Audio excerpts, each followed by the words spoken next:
Clasificación B, bajo supervisión de un adulto.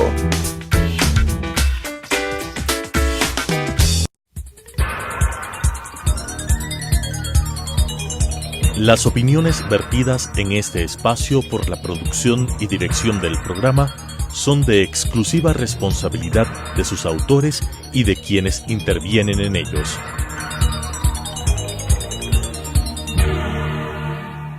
Telesucesos Canal 29 presenta Enfoques, pensamiento libre y crítico.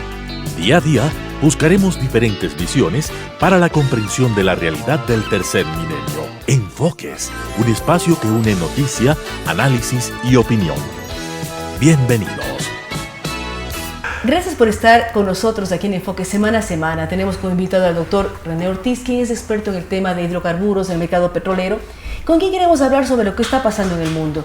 Todos estamos pendientes siempre de lo que pasa en el Golfo Pérsico, Estrecho de Hormuz, Irán, Irak, si se baja un dron o no se baja un dron, y eso mueve el mercado de petróleo. ¿Qué está pasando actualmente, doctor Ortiz? ¿Cuál es la situación? ¿Qué perspectivas tenemos como país que vive fundamentalmente del petróleo? En primer lugar, quiero agradecer a usted por la invitación para poder comentar con su distinguida audiencia esta materia que para muchos parecería que ya quedó en el pasado, pero que es absolutamente presente y futura. Es que sigue siendo la sigue energía siendo que mueve el mundo. El corazón del mundo. El mundo depende en un 84% de la energía que consume el mundo es fósil. Es de origen fósil, es decir, carbón, petróleo, gas natural. Esto es impresionantemente grande. Y por supuesto, escuchamos todos los avances que se dan en el tema de sustitución de los petróleos, del gas natural, del carbón, por lo que se suele llamar energías limpias, energías renovables como wind power, eólica, el viento, como solar power, energía del sol, ¿no? Geotermia, que se las considera como energías limpias. Y adicionalmente, el tema del transporte. Sin la menor duda, el planeta tiene un peso específico cercano al 40% del transporte en la economía. Y además los seres humanos, conforme pasa y avanza el siglo XXI, cada vez consumimos más energía. Claro, somos una sociedad de consumo de energía. Y no podemos aislarnos de estos fenómenos. Y las noticias nos llevan a información de los miles de vehículos eléctricos que ya están en el mercado y que van a seguir llegando al mercado futuro. Y las electrolineras y las gasolineras que funcionan al mismo tiempo. Y claro, vamos a ese periodo de transición que yo estimo que debe estar en el orden de los 100 años. 100 años, un siglo. Sí, esto no se puede cambiar de la noche a la mañana. Esta es una sociedad, el planeta es una sociedad que consume energía ya refinada. El petróleo no se puede poner directamente en los vehículos, ni en los aviones, ni en los barcos. Hay que refinarlo, procesarlo, tomar los derivados que corresponden para los vehículos, por ejemplo, de automotores, gasolinas, gas. Y ahí podemos ir hacia la industria petroquímica, todo lo que produce. Y todo eso. La industria petroquímica jamás va a morir. Porque desde tintes de cabello, maquillajes, farmacéuticos, agroquímicos. Nosotros como sociedad dependemos enormemente de la industria petroquímica. ¿A dónde quiero llevar este razonamiento? Es al hecho de que todos los esfuerzos que hagan todas las partes para hacer que el consumo de energía sea más racional, bienvenido.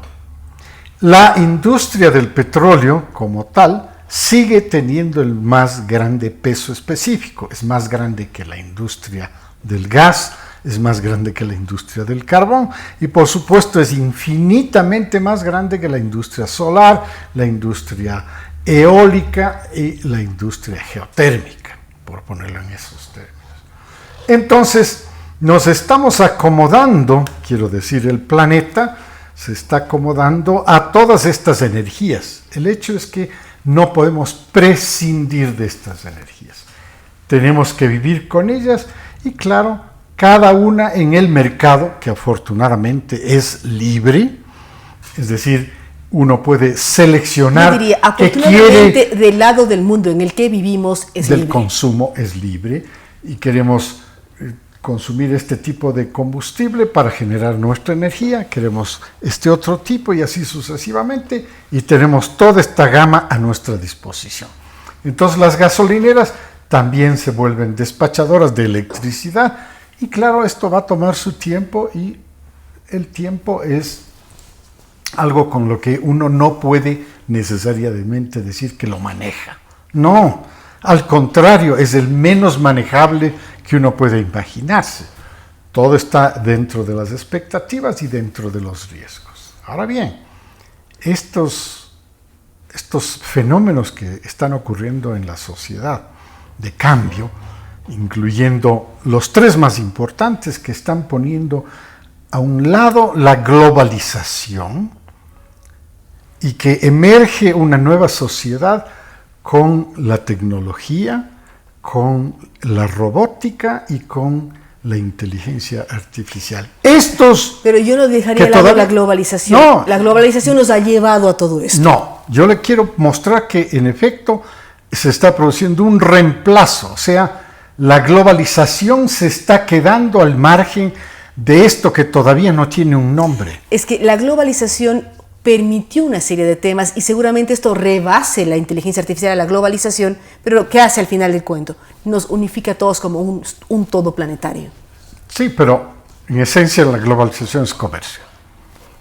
Sí. Entonces, si nos centramos en ese aspecto del comercio, nosotros estamos entrando en otra época. Digo entrando porque esto no es un proceso que usted abre las puertas y entramos. No, esto es un proceso que va a tomar años de años de años. Y por eso les decía que la sustitución, pues esto viene con el tiempo. Ahora, ¿a dónde quiero llegar? Este momento, con el tema ¿a dónde quiero llegar? Toma el tiempo, pero sigue siendo, usted dice, en la coyuntura, el 84% de la energía del mundo tiene origen fósil, o sea, bajo la tierra y no es renovable.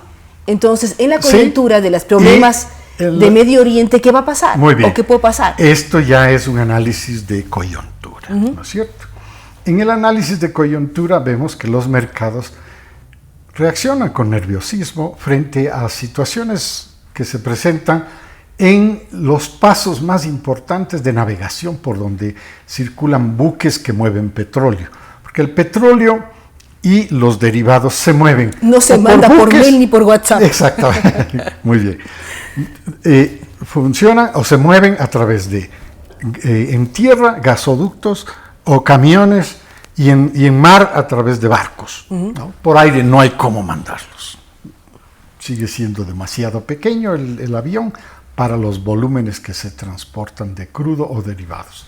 Entonces, el transporte está sujeto. Y esta sujeción está sujeta a la vez a unos pasajes geográficos que existen en el mundo, unos más complicados que otros. Permítame citar 2 o 3 para poner el ejemplo, ¿no? El principal es el Estrecho de Hormuz.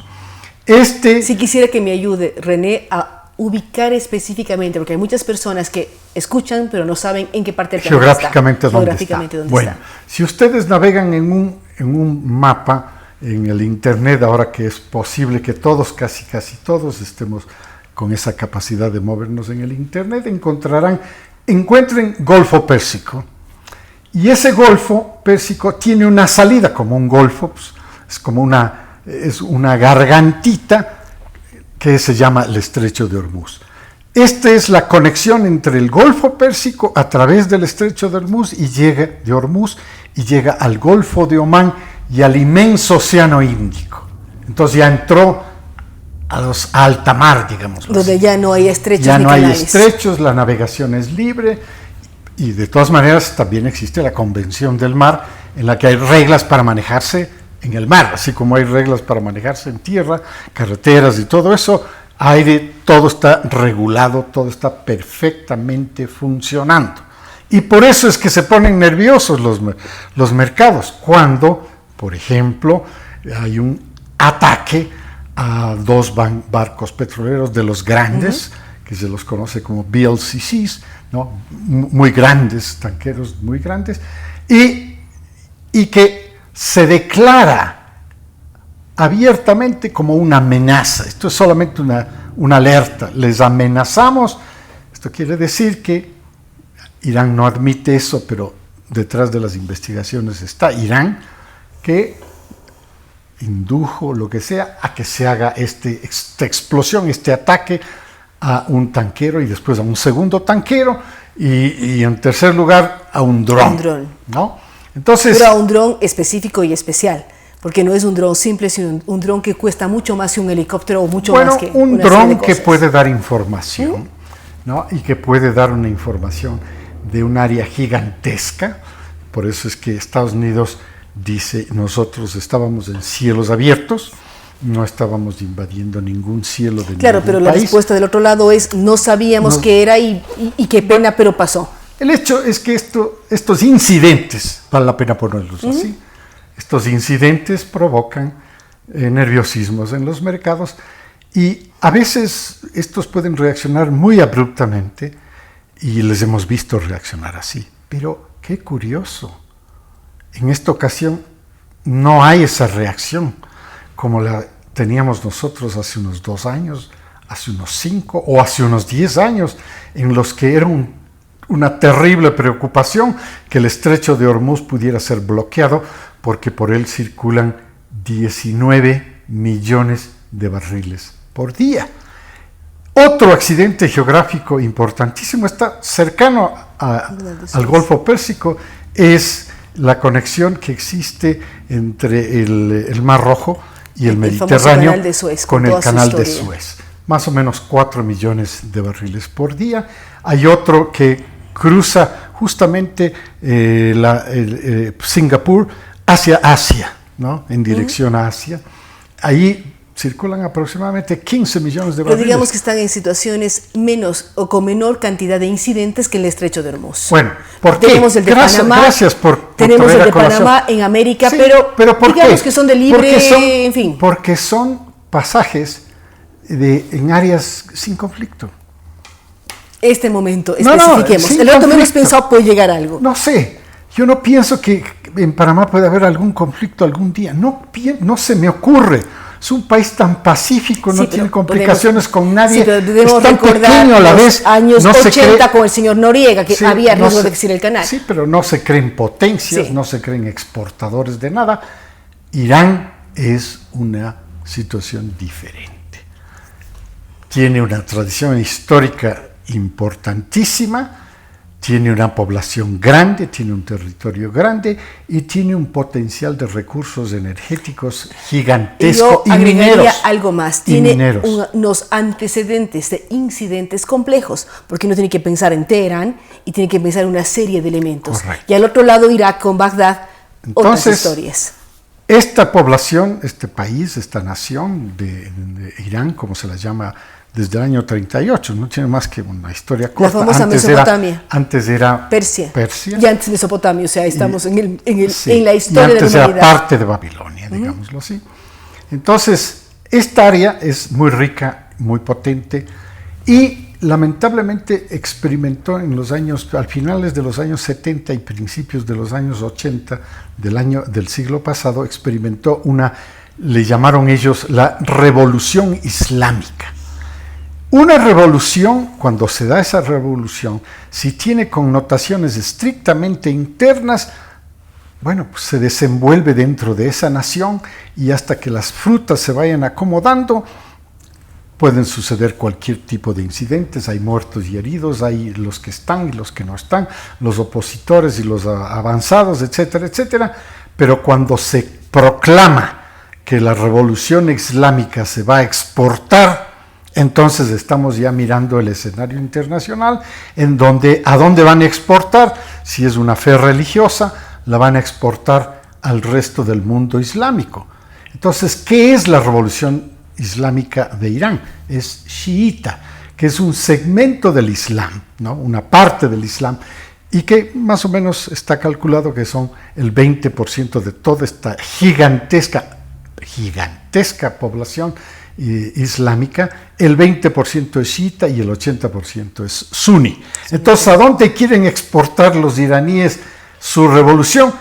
No es al cristianismo, al lado cristiano o al lado budista en Asia, sino al lado islámico. Entonces entra automáticamente en conflicto con otras naciones que son sunís de esencia, como por ejemplo Saudi Arabia, como por ejemplo las monarquías. De conflictos, pero yo quiero ir un poquito atrás de lo que estaba hablando el doctor Ortiz. ¿Por qué no hubo la reacción que pensamos cuando se da el mercado? En el mercado, y sobre todo las respuestas internacionales del señor Trump, empezando a la cabeza, o del mundo europeo, cuando hay estos dos ataques, explosiones, incidentes con dos buques y con el famoso dron. Bueno, brevemente termino. No se puede exportar una revolución sin causar una oposición. Y hay la oposición, y quiero decir, no están conectándose los dos extremos de esto, y esto causa problemas en toda un área gigantesca. Entonces, 19 millones de barriles que cruzan por el estrecho de Hormuz, con el ataque a esos dos tanqueros y a ese dron, debía haber convulsionado y el petróleo los mercados, $100. y no ocurrió eso. Entonces la pregunta es, ¿por qué no ocurrió? Y la respuesta es muy fácil. La respuesta es que Estados Unidos se ha convertido en el primer productor del mundo de petróleo, con 13.5 millones de barriles por día, muy por encima de Saudi Arabia, muy por encima de Rusia. Es un gigante en este momento. Y ya no depende de que entonces Occidente y esta capacidad de Estados Unidos de no solamente abastecerse para sí mismo, sino que ha entrado en el mercado de Europa, ha entrado en el mercado de Asia, porque no es solamente es petróleo, sino también gas natural. Entonces es una potencia. Los famosos esquistos y otras historias más. Es una potencia gigantesca energética, y con esa capacidad de exportación y de llegar a los mercados, con productos más baratos que los que normalmente están recibiendo por esa razón, otros países. No se generó. Entonces, los mercados que podían haber reaccionado muy abruptamente, el primer día que se supo, subió un poquito y no pasó nada. Especuladores, y no pasó nada, y después se cayó y volvió a subir. Pero cuando uno mira todo el comportamiento del mercado petrolero, encuentra que está así, plano, fluctuando en torno a 60, 59, 60, 61, 58. Y algo más importante, la OPEP se reúne casi a renglón seguido del ataque de estos incidentes en el Golfo Pérsico, y en particular en el Golfo de Omán. No son en el estrecho de Hormuz, sino Golfo de Omán, abajo, ya casi en mar abierto. Estos incidentes, hay que considerarlos dentro, que Irán es un país de la OPEP, y las otras monarquías que están en el Golfo Pérsico también son países miembros de la OPEP, pero ellos todos ya no tienen el peso específico que tenían hace 30 años. Tienen un menor peso específico, y en noviembre-diciembre de 2016 lograron un acuerdo con Rusia, que es un gran productor, para formar una alianza, se llama el Acuerdo de Argelia, que es una alianza OPEP, no OPEP, liderados por Rusia, es decir, otros productores, no solamente del área, pero que podrían juntarse a un objetivo. Había exceso de oferta de petróleo en el mercado y hay que cortarlo. Entonces, los del grupo OPEP decidieron cortar esa oferta, reducir esa oferta de petróleo en 1.200.000 barriles por día. Ya desde el 2014 se han reducido un montón de barriles, si vamos sumando, porque es por día. Se estabiliza, dejó de fluctuar hacia arriba. Y la tesis correcta es se estabiliza. Es decir, la tesis de OPEP es buscamos la estabilización de los mercados, no queremos que se vayan a disparar para el infinito, tampoco se vayan al suelo. Y se suma Rusia con un poco de países que están alrededor del mar Caspio, que se convirtieron en petroleras, que como son todos los stands, Uzbekistán, etcétera, etcétera, ¿no? Entonces todos ellos producirán una reducción de 600.000 barriles. Entre los dos, 1.800.000. Pero estabilizan el mercado y dan tranquilidad a todos. Y dan esta sensación de que el mercado está controlado. Si usted, pensando a Ecuador, ¿cómo planifico el futuro con eso? Entonces, esos rubros. Claro, para Ecuador, pasándonos ya a este otro tema, el hecho es que Estados Unidos ya es tácitamente el país swing, el país que puede movilizar. El fil de la balanza. ¿No? La balanza. Cosa que estaba en manos de Saudi Arabia en el pasado, hoy día ya no está, al menos temporalmente ya no está. Entonces Ecuador, como parte de este conjunto de productores de petróleo, sabe que suma más o menos unos 100. No, los de la OPEP son solo 14, y los que están sumados con el liderazgo de Rusia son unos 7, estamos más o menos con 21 barriles. Pero hay un montón de otros países que no son parte de nada, que no son parte de estos dos pero acuerdos, que a todos les conviene tener estabilidad. Pero que están liderados por quien dirige que este mercado sea libre, competitivo, abierto y que no esté restringido, que se llama Estados Unidos. Pero eso permite tranquilidad y estabilidad. Entonces tenemos en ese lado de la oferta energética, que es la más importante, una tranquilidad para el mundo. Hay un equilibrio de fuerzas políticas que podrían eventualmente alterar esta estabilidad que proponen los Bueno, que OPEP, esperemos etcétera. que eso no se dé. Así es. Muchísimas gracias al doctor René Ortiz. Nos ha dado un parámetro general de lo que pasa en el mercado hidrocarburífero a nivel mundial. Desde datos tan impresionantes como que el 84% de las energías del mundo son de carácter fósil, ya sea carbón, ya sea gas, ya sea petróleo. Es decir, el petróleo sigue jugando un papel importantísimo en el mundo entero. Y además nos da un parámetro de tranquilidad, aparentemente por la fortaleza norteamericana de la producción, del tema del crudo, petróleo, gas natural y todo lo que son combustibles, han generado una tranquilidad en los mercados. Le cuento un último dato. Por favor. Texas. 1/3 de todo Texas ya utiliza solo wind power. Es decir, energía eólica. Y hace poco también salieron las noticias, todo lo que China está ocupando en energía solar. Y solar. Y ahora, esa energía la usan para producir petróleo. Lo cual es muy bueno. Así es que hay parámetros, lo que genera tranquilidad. Igual, el Ecuador, cuando planifique el presupuesto del próximo año, sabe que hay mayor estabilidad en el precio del crudo. Ni grandes alzas que pueden convenirnos, ni grandes descensos que nos generarían graves problemas. Gracias nuevamente al doctor René Ortiz y a ustedes que nos acompañan semana a semana aquí en Enfoques. Sus comentarios y sugerencias a través de las redes sociales de Telesucesos y de Claudia Arteaga S. Nos vemos en una semana más. Las opiniones vertidas en este espacio por la producción y dirección del programa son de exclusiva responsabilidad de sus autores y de quienes intervienen en ellos.